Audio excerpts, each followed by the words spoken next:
Um feliz sábado. O pessoal do louvor que escapava lá para trás do telão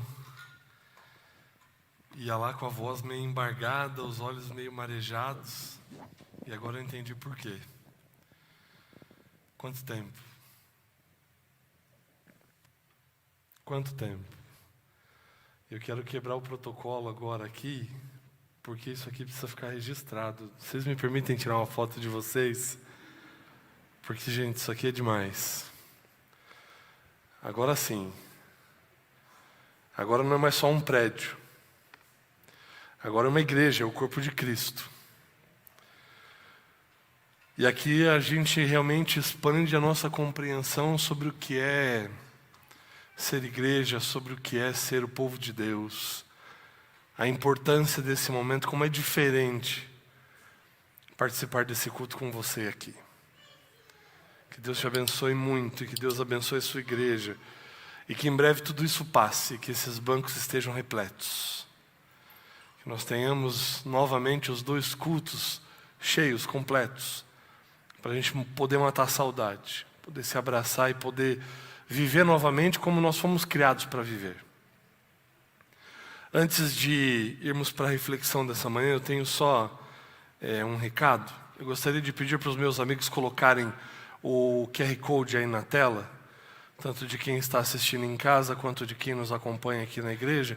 Se você ainda não preencheu aquela pesquisa, prepare o seu celular aí, tire uma foto do QR Code. Se for possível, colocar no telão aqui da nave também, por gentileza. Você vai acessar através do link que vai ser disponibilizado aí também no chat do Facebook, do YouTube. Acesse esse link através do QR Code e preencha essa pesquisa. Essa pesquisa tem que ver com a comissão administrativa que está sendo convocada para o próximo sábado, dia 14 de novembro, às 16 horas. Nós vamos ter que tomar alguns votos como igreja, como assembleia, e é muito importante a sua participação. Por que você precisa preencher essa pesquisa?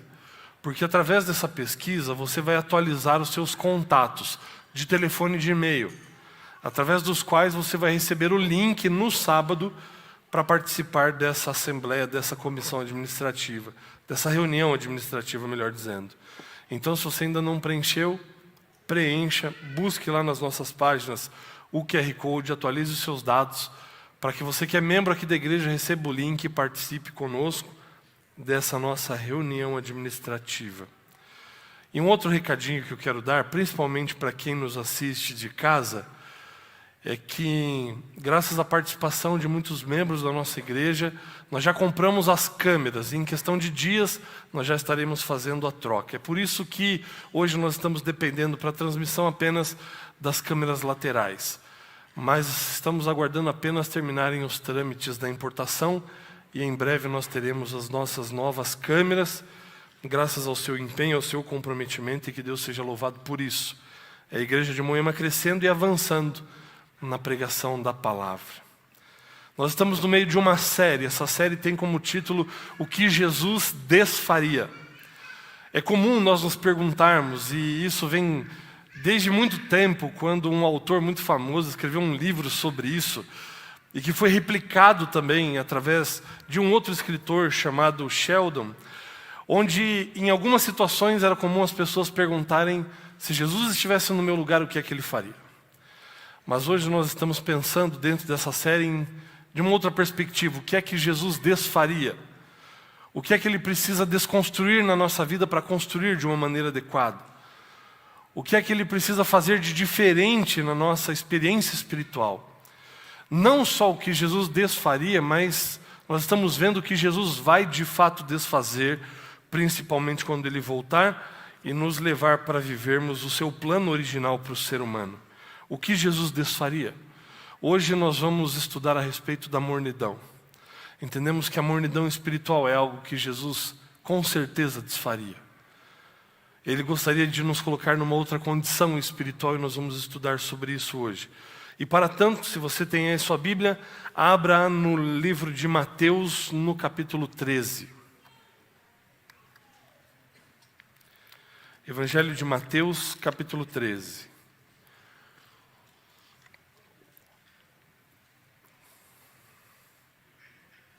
ali nós temos o registro de uma parábola muito conhecida da Bíblia. Talvez uma das parábolas mais conhecidas. Você já deve ter ouvido inúmeros sermões a respeito dessa parábola. Mas eu quero te levar hoje a olhar para essa parábola e analisá-la de fato com maior profundidade. Porque, sendo sincero com a minha realidade espiritual, e imagino que falando a respeito da sua também, nós temos uma tendência ao lermos essa parábola que é nos identificarmos logo com um tipo de solo. Por inúmeros motivos. Pelo motivo de sermos cristãos, pelo motivo de estarmos aqui na igreja, pelo motivo de termos o conhecimento que nós temos. E nós gostamos de sermos identificados como aqueles que são como a boa terra, onde a palavra é semeada e ela frutifica, e ela cresce, e ela cria raízes, de fato, se fortalece. Mas eu gostaria de trazer algumas questões aqui para que nós pensássemos se realmente o nosso coração se assemelha a esse tipo de solo. Mateus capítulo 13, e diz assim: naquele mesmo dia, saindo Jesus de casa, sentou-se à beira-mar. E grandes multidões se reuniram perto dele, de modo que entrou num barco e se assentou, e toda a multidão estava em pé na praia.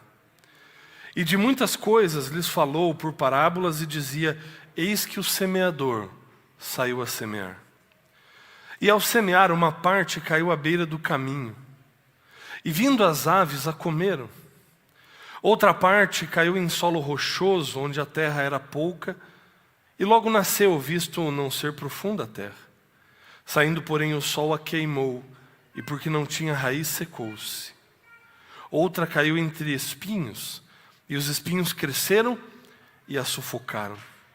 Outra, enfim, caiu em boa terra e deu fruto, a 100, a 60 e a 30 por um. Quem tem ouvidos para ouvir, ouça. Essa é a parábola, você a conhece muito bem. Jesus diferencia aqui 4 tipos de solos diferentes. 4 situações diferentes que acontecem com a semente, com a palavra que é semeada. Mas o que me chama a atenção não é necessariamente a parábola, mas é o que acontece depois da parábola. Porque o que acontece depois da parábola evidencia ainda mais alguns aspectos que Jesus acabou de mencionar na parábola. Se você ler essa mesma parábola nos outros evangelhos, em Marcos 4, em Lucas 8, você vai perceber alguns detalhes que Mateus não colocou aqui e você vai ter uma maior completude da história. Mas Marcos vai dizer o seguinte, que quando Jesus termina de contar, ele simplesmente se cala e muitas das pessoas que estavam ali ouvindo Jesus, elas vão embora. E eu começo a pensar no que essas pessoas comentaram no caminho indo embora. Porque o que a Bíblia vai sugerir aqui, e o próprio Jesus vai sugerir isso, é que a maioria das pessoas que ouviram a parábola talvez não entenderam o seu real significado. Porque Mateus vai dizer o seguinte, a partir do verso 10, então se aproximaram os discípulos e lhe perguntaram, por que lhes fala por parábolas? Em Marcos 4, a Bíblia vai dizer que esses discípulos, os 12 e mais alguns apenas, permaneceram e perguntaram para Jesus, Senhor, o que é que o Senhor quis dizer com essa parábola? Explica para a gente. Porque a gente não entendeu. E assim como esses que ficaram e não entenderam, talvez muitos dos que foram embora também não entenderam.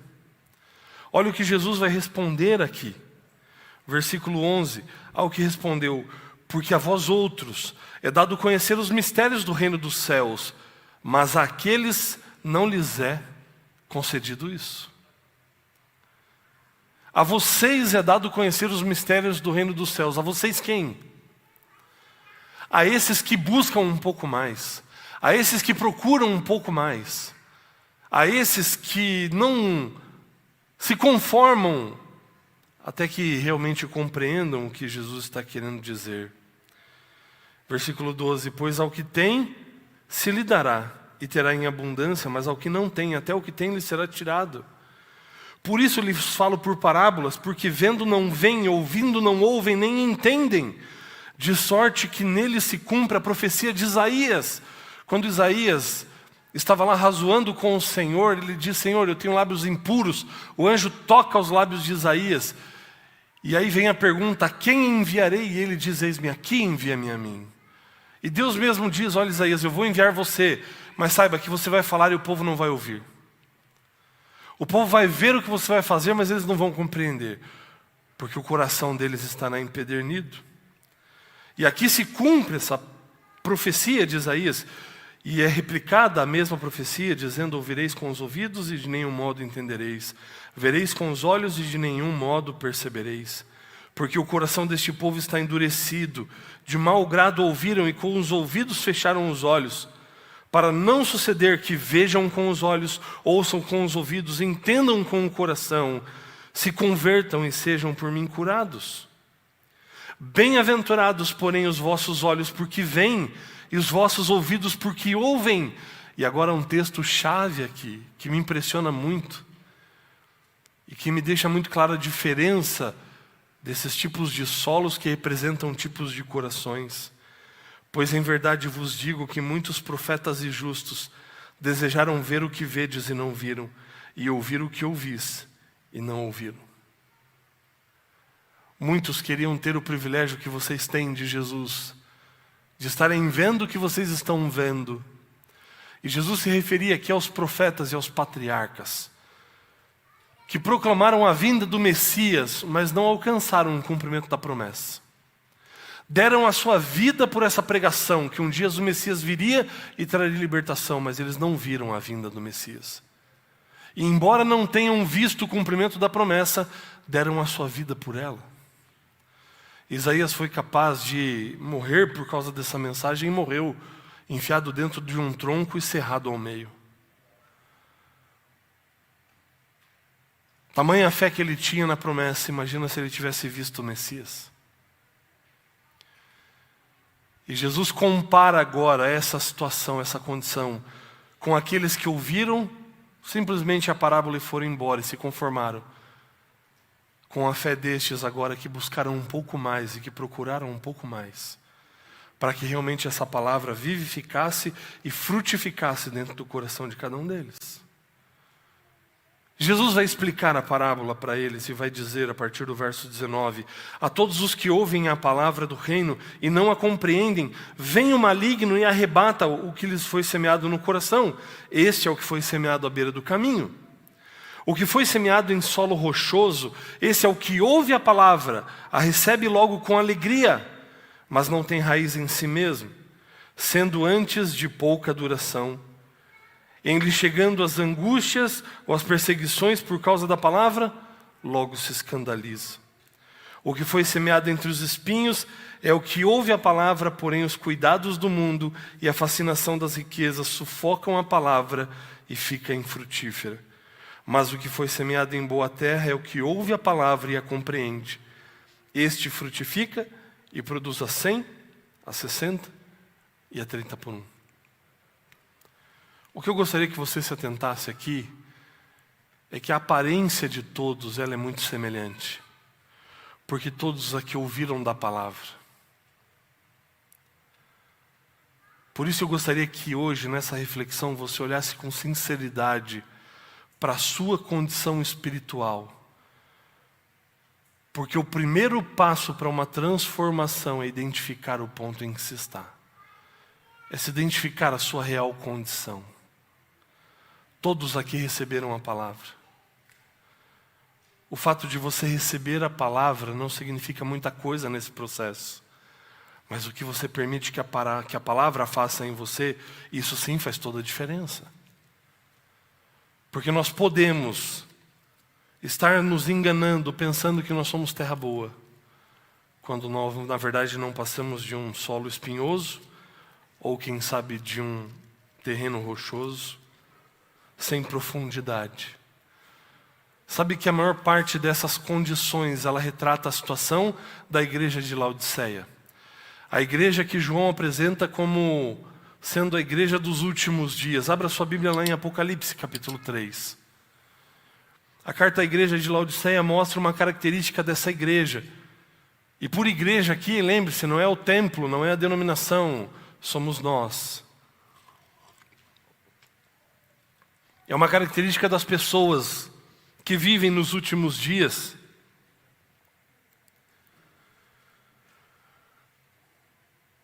E a característica principal aqui é definida pela mornidão.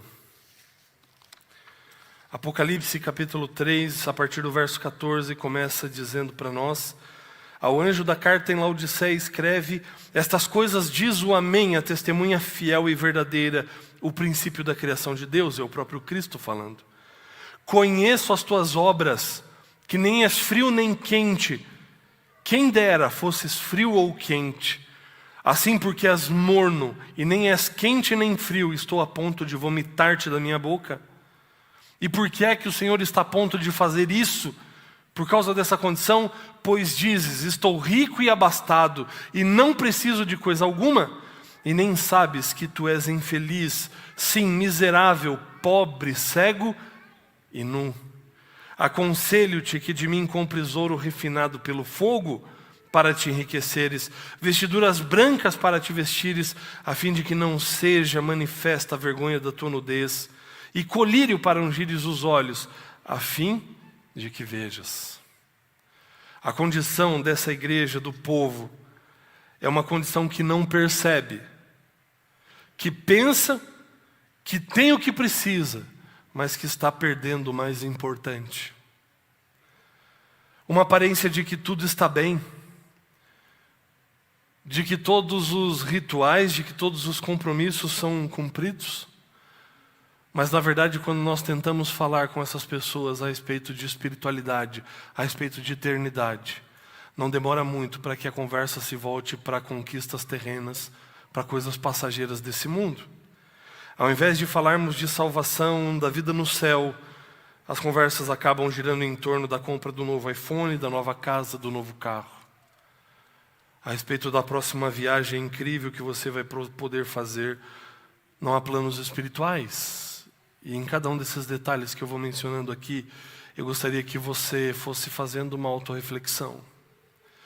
Existem pelo menos duas coisas que nos levam a essa mornidão, a essa indiferença espiritual. A primeira delas é essa ilusão da autossuficiência, de que já alcançamos, de que não precisamos de mais nada, de que está bom assim. Essa é a condição da maioria das pessoas que simplesmente ouviram a parábola e voltaram para casa e foram embora, sem ao menos ter compreendido o que é que Jesus quis dizer e sem perceber que elas representavam, apesar de terem recebido a palavra como os demais, um solo espinhoso, rochoso ou até mesmo à beira do caminho. Se contentaram com o pouco que receberam e não pensaram em buscar um pouco mais.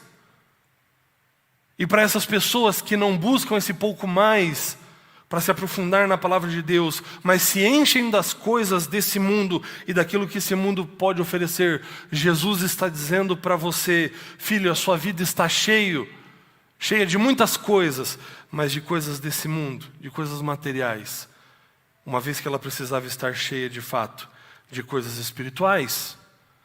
Você está se comprometendo e se enchendo de tantas coisas que vão passar, quando na verdade você deveria estar sendo preenchido por aquilo que é eterno, por aquilo que não passa. Primeira coisa que nos leva a essa mornidão é a ilusão da autossuficiência, de que o que eu tenho já está bom, de que o que eu conheço já é suficiente, de que o que eu recebo aqui no sábado de manhã basta para me manter espiritualmente durante toda a semana, frente a todos os desafios que a vida me apresenta. A segunda coisa, o segundo fator que te leva a essa mornidão, são as distrações do mundo. Vamos lá para Marcos capítulo 4, é a referência da mesma parábola. Mas olha só as palavras que Marcos usa aqui, para representar isso. Como nós somos consumidos de fato por tudo que está à nossa volta. Marcos capítulo 4, versículo 19. E você vai perceber como que de fato as distrações do mundo, elas acabam nos limitando a buscarmos um pouco mais. Marcos capítulo 4, versículo 19, ele diz: mas os cuidados do mundo, a fascinação da riqueza e as demais ambições, concorrendo, sufocam a palavra, ficando ela ali infrutífera. Existem muitas coisas na nossa vida que de fato tomam o nosso tempo. Nem todas são coisas banais e desprezíveis, pelo contrário. São coisas muito importantes. A família demanda tempo, o trabalho demanda tempo, as relações demandam tempo. E tudo isso é importante, mas tudo isso não é o mais importante. E pode ser que você esteja dispensando todo o seu tempo para isso, mas não tendo tempo de fato para aquilo que é o mais importante. E nós vamos nos enganando assim, achando que tudo está bem e que nós estamos cumprindo de fato o nosso papel como cristãos. A autossuficiência ou a ilusão da autossuficiência e as distrações do mundo são os principais responsáveis para nos encaminhar a uma mornidão espiritual. Sabe que a maior parte dos cristãos leva consigo um pouquinho de Jesus. Não o bastante, um pouquinho. A maioria dos cristãos levam um pouquinho de Jesus, o suficiente para se sentirem bem onde quer que estiverem. Algumas pessoas ajudam as outras o suficiente para que se sintam bem. Algumas pessoas oram apenas o suficiente para que se sintam conectados de alguma maneira. Algumas pessoas estabelecem práticas espirituais apenas o suficiente para não tirar você da zona de conforto. Algumas pessoas cristãs fazem apenas o suficiente para que assim elas possam continuar mantendo a sua segurança e a sua zona de conforto. Quando na verdade o Evangelho exige um pouco mais do que isso. Exige que você leve Jesus o bastante para que as pessoas vejam Ele através de você. Mas será que você está disposto a fazer isso? Será que você tem Jesus o bastante para que as pessoas ao olharem para você reconheçam em você o Cristo que te redimiu? Será que você ajuda o bastante a ponto de você perceber que nada do que você tem é seu, mas que tudo que você tem de fato é dom de Deus? Será que você ora o bastante a ponto de chegar a ouvir a voz de Deus? Ou você se mantém apenas orando o suficiente para se sentir bem? Será que você desenvolve e estabelece práticas espirituais a ponto de identificarem que você é um discípulo de Cristo? Ou você as mantém enquanto é conveniente, enquanto é confortável para você? Nós precisamos de fato olhar para a nossa vida, para as nossas ações, porque elas são um termômetro se de fato nós somos terra boa, ou se somos à beira do caminho, o terreno rochoso ou o terreno espinhoso. Qual é a sua situação? Será que Jesus precisa desfazer a mornidão do seu coração? A mornidão da sua condição espiritual? Esse tipo de prática que visa apenas o suficiente para parecer, para aparentar, ela causa náuseas em Deus. Ele disse na sua palavra que por conta desse tipo de postura, Ele está a ponto de vomitá-los da sua boca.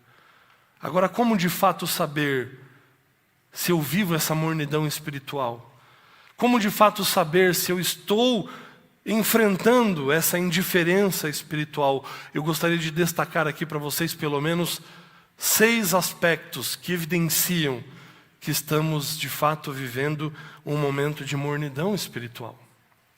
O primeiro deles, queridos, é quando nós nos concentramos mais em impressionar as pessoas do que em fazer a vontade de Deus ou do que viver por Cristo. Quando você ora mais para parecer que ora do que para ter de fato essa conexão com o Pai. Quando você se preocupa mais com o que as pessoas vão pensar a seu respeito do que Deus pensa a seu respeito. Quando você faz as coisas simplesmente teatralizadas, uma espiritualidade fake. Segundo ponto, que evidencia a mornidão espiritual, é quando nós estamos tão obcecados pela vida na terra, mais do que pela vida no céu.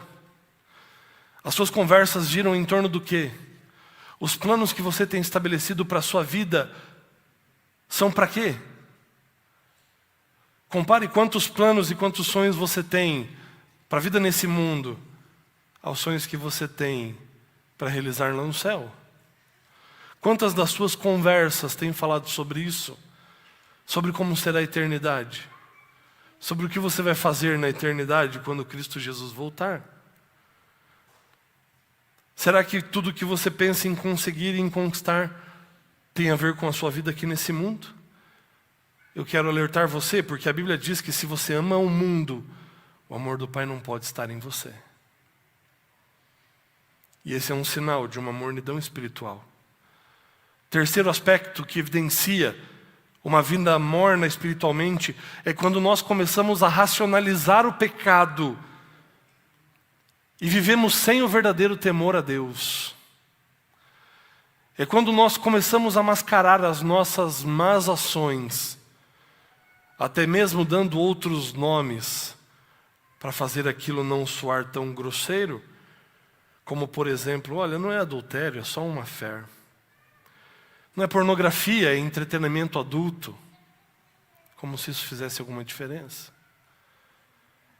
E nós começamos a mascarar os pecados que cometemos. Olha, não é desonestidade, é só uma adaptação aqui para eu manter o meu emprego. Esse é um sinal, é uma evidência de uma mornidão espiritual, quando nós começamos a racionalizar o pecado, quando nós começamos a acariciá-lo e começamos a viver sem o verdadeiro temor a Deus. Quarta evidência de uma vida morna espiritualmente é quando nós acreditamos em Jesus, mas raramente nós compartilhamos a nossa fé. Agora você já parou para se questionar o porquê talvez você não compartilhe tanto da sua fé com as pessoas?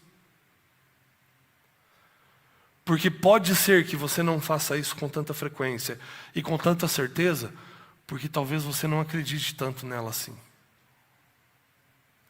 Porque, querido, se você de fato acredita que Jesus é a solução para a sua vida e para a vida das pessoas, por que não libertar a vida delas? Por que não apresentar isso para elas se você crê que de fato isso pode fazer toda a diferença? Se de fato você acredita que isso pode trazer paz para o coração em meio a tanta desgraça, por que não falar disso com convicção? E ao avaliar a sua condição a respeito disso, de o quanto você compartilha a sua fé com as pessoas, talvez isso revele o quanto você de fato acredite nisso que você professa crer. Quinto fator que evidencia uma vida morna, quando nós nos voltamos para Deus apenas quando precisamos dEle. E como é fácil nós cairmos nesse engano. Quando tudo vai bem, eu estou seguro. Eu tenho uma boa condição financeira, eu tenho boas pessoas ao meu redor, vivo numa condição tranquila, não preciso de nada. Mas aí quando as coisas vão mal, quando as coisas começam a sair do meu controle, Deus me ajuda aqui. E eu lido com Deus como se Ele fosse uma loja de conveniências espirituais, onde quando eu preciso eu vou lá, pego, me valho daquilo que Ele pode me oferecer, depois eu volto lá e devolvo. Porque quando tudo está bem eu posso cuidar da minha vida. Essa também é uma evidência de uma vida morna espiritualmente. E por fim, o sexto aspecto que caracteriza uma vida morna espiritualmente é quando nós não somos muito diferentes do mundo. Quando nós não nos distinguimos no lugar onde nós estamos. Quando nós não fazemos a diferença. E muitos estão vivendo uma vida morna porque de fato participam do mesmo entretenimento que o mundo participa. Se vale dos mesmos conteúdos que o mundo se vale. Porque usam seus recursos da mesma maneira como o mundo usa. Mas nós precisamos viver por valores diferentes. Não podemos ser guiados e pautados pelas tendências do mundo. Precisamos ser pautados pelos valores do reino dos céus. Por isso, queridos, está na hora de nós buscarmos a Deus um pouco mais. Está na hora de nós nos comprometermos com essa palavra um pouco mais. Tivemos uma grande prova que evidenciou para nós a nossa condição espiritual. Muitas pessoas entenderam que estavam terceirizando a sua espiritualidade à experiência do templo. E entenderam que precisavam por si mesmas desenvolverem um relacionamento com Deus. E queridos, eu creio. Eu não sei se aqui é mais por evidência ou por vontade. Mas eu creio que não demora muito. Eu não acho que nós vamos enfrentar tantas outras mais pandemias. Eu acho que está tudo muito perto de acontecer para um desfecho final. Por isso eu penso que está mais do que no momento, do que na hora de assumirmos um compromisso sério com Cristo. De pararmos de parecer para de fato começarmos a ser.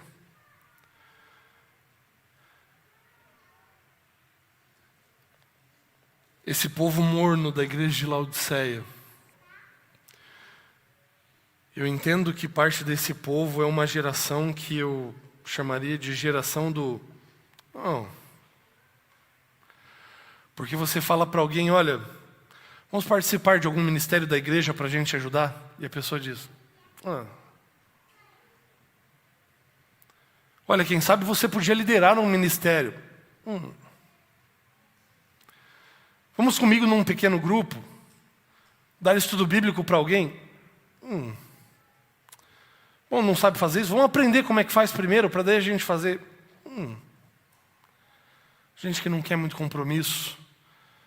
E a nossa sociedade é pautada por isso, por gente sem compromisso. E o problema é quando isso interfere na nossa vida espiritual, porque estamos vivendo uma vida espiritual sem compromisso. Só que essa atitude traz náuseas para o nosso Criador. Ele diz, esse tipo de atitude me dá vontade de vomitar.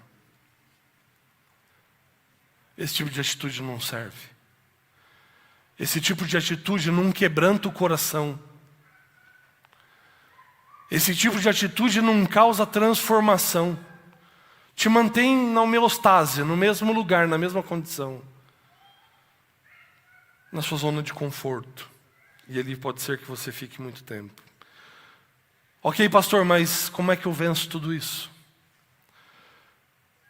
Se eu entendi que eu estou nessa condição de mornidão, o que é que eu preciso fazer para sair dessa condição? E eu gostaria de dar uma dica para você. Uma coisa só que você pode fazer.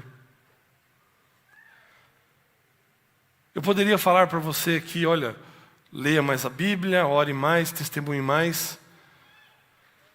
Isso você já sabe. Mas como a gente viu no começo, aquelas pessoas também receberam a palavra. Mas é o que é que você vai fazer com isso depois? Então eu vou dar uma dica mais prática um pouco para você. E mais ousada também. O que é que você pode fazer para vencer essa mornidão espiritual? E aqui eu vou lançar o desafio. Desafie-se a fazer a cada dia pelo menos uma ação que exija fé de você. Uma ação improvável, sobre a qual você talvez não tenha controle, e que vai exigir fé. Fé pela resposta, fé pelo que vai acontecer, fé pelo que você vai precisar fazer a seguir. E para deixar isso mais claro para você, você pode de repente se desafiar a orar de maneira inusitada com alguém. De repente lá no seu trabalho, você nunca fez isso. Dá esse passo de fé. Pede para Deus mostrar com quem. De repente Ele vai mostrar alguém até que esteja precisando disso e vai usar você para salvar o dia dessa pessoa com essa oração. Ore com alguém de maneira inusitada. Presenteie alguém inesperadamente. E simplesmente diga o quanto ela é importante. Saia da sua zona de conforto. Saia do marasmo da sua vida. Se ofereça para contar o teu testemunho. Para falar daquilo que Cristo tem feito por você. Você é criativo, existem muitas coisas que você pode fazer. Ligar para alguém que não espera a sua ligação. Perdoar alguém que te machucou e que nem pediu perdão para você. Dê o primeiro passo, dê esse passo de fé. Você não sabe o que vai acontecer. Como ela vai te receber? Dê esse passo de fé. E por que é que eu digo isso, queridos? Porque quando Paulo e quando Tiago vão falar sobre fé, principalmente Tiago vai dizer que uma fé sem obras ela é morta.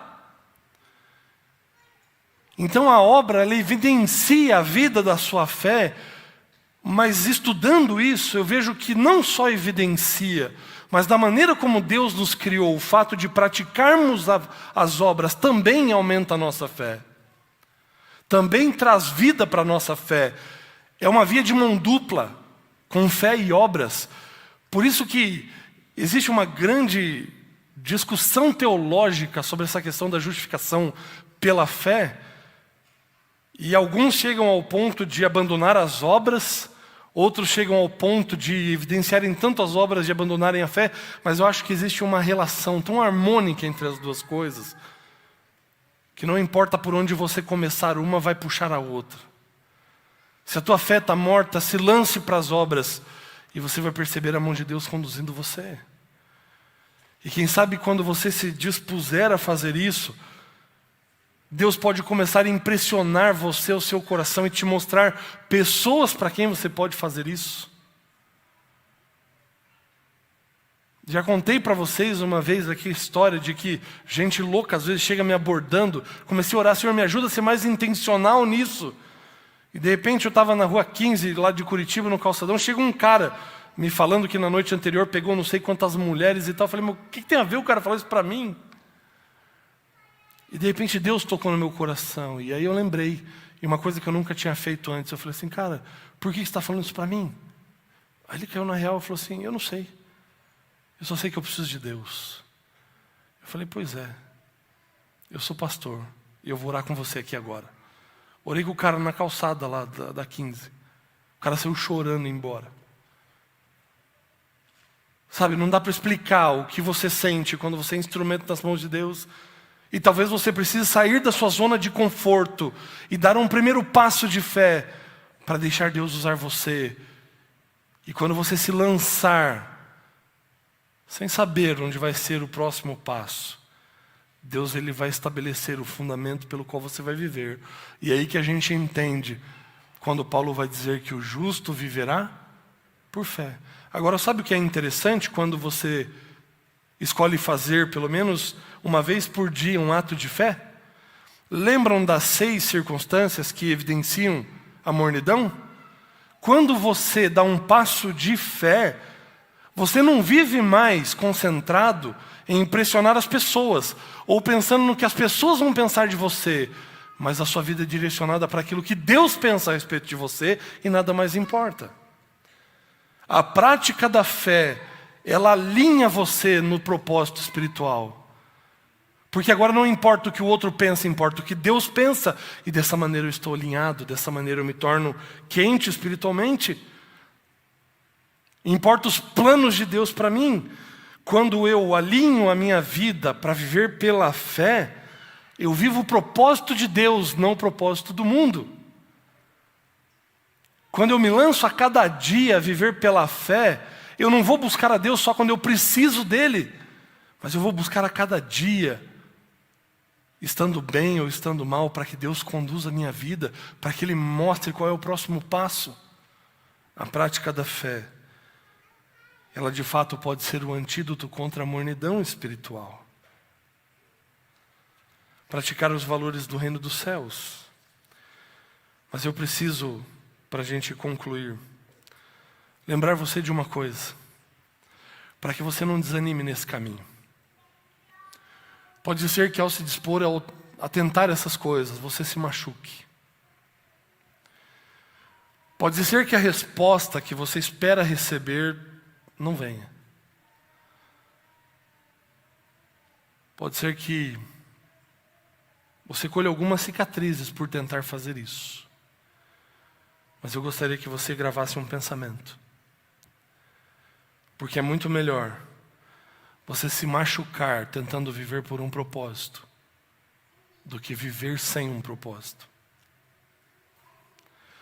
É muito melhor se machucar ou correr o risco de se machucar vivendo por um propósito do que viver sem ele. Esse é o propósito de Deus para mim e para você. Para a gente poder sair dessa mornidão espiritual e impactarmos o mundo. E fazermos a diferença no mundo, assim como Jesus tem feito na nossa vida. Eu preciso buscar o Senhor todos os dias, a todo tempo, para que Ele me mostre o que eu devo fazer. Agora, se de repente você ouviu tudo isso hoje, e se identificou com a beira do caminho, com o solo rochoso ou espinhoso, e entende que precisa de uma nova chance, de um novo começo, esse é o momento. Jesus, ele se apresenta como esse pastor que vai nos guiar durante todo esse processo. Como esse pastor que vai tirar o que está faltando, ou melhor, tirar o que está sobrando, colocar o que está faltando. Ele é quem vai te capacitar a, no caminho dessa jornada, praticar as ações do reino dos céus. E é por isso que nesse momento eu quero convidar aqui o grupo Cristal. Eles vão cantar uma música que fala a respeito disso. E eu gostaria que enquanto eles cantassem essa música, que você refletisse na sua condição, se de fato você está seguindo o bom pastor. Se de fato o teu coração tem sido terra boa. Se a palavra tem frutificado em você. E se de repente isso não aconteceu até o momento, esse é o momento em que tudo pode mudar. Esse é o momento de você se render ao bom pastor e deixar que a palavra realmente frutifique na sua vida para a eternidade. Em tudo que nós refletimos nessa manhã, e me veio em mente uma ilustração. Sabe quando você vai dar um presente para uma criança? Você se preocupa com o presente, com o valor do presente. Você tem o maior cuidado com o presente e você vai entregar para ela o presente. E quando ela pega o presente e desembrulha a caixa, ela gosta mais da caixa do que do presente. Essa é a nossa natureza. O céu deu pra gente esse pastor que foi cantado na música. O céu deu pra gente o que de mais precioso havia lá. Para dar a vida por nós, para pagar os nossos pecados, para nos dar vida em seu nome. Mas às vezes a gente deixa o que é mais importante de lado e a gente fica brincando com a caixa. Está na hora da gente reconhecer o que o céu fez por nós. Está na hora da gente receber o maior presente que o céu podia ter dado. E vivermos de fato por esse Cristo, que veio aqui não só viver por nós, mas também morrer por nós. Nós vamos orar agora, pedindo para que Jesus destrua da nossa experiência a mornidão e que Ele de fato nos faça ser um corpo vivo, uma igreja pulsante, para preparar esse mundo para a volta de Cristo. E eu quero só mandar um recadinho para a irmã Lucila. Irmã Lucila, nós estamos orando pela sua mamãe e vamos continuar orando por ela. Feche seus olhos, inclina a sua fronte e vamos orar. Querido Deus, muito obrigado, ó Pai, pelo presente do céu. Cristo Jesus, o semeador, o bom pastor, nosso Rei e Salvador. Muito obrigado porque o Senhor nos alcança. Onde quer que estejamos, qual seja a nossa condição. E o Senhor nos alcança com a sua palavra, com o seu cajado, nos alcança com o seu abraço, com a sua doce voz, com a sua graça, com a sua misericórdia. Mas é verdade que nem sempre a nossa resposta está à altura daquilo que o Senhor fez por nós. Mas nesse momento, ó Deus, ao olharmos para o nosso coração, para a nossa condição. E reconhecermos, ó Deus, que tipo de solo verdadeiramente somos. Nós pedimos que o Senhor opere em nós uma grande transformação. Porque talvez tenhamos que abandonar muitas coisas desse mundo. Talvez tenhamos, ó Deus, que abdicar de tantas coisas que nos trazem prazer. Mas um prazer passageiro, momentâneo, para nos valermos daquilo que realmente pode nos trazer prazer eterno. Que possamos nos voltar completamente para o Senhor e assumirmos hoje um compromisso contigo.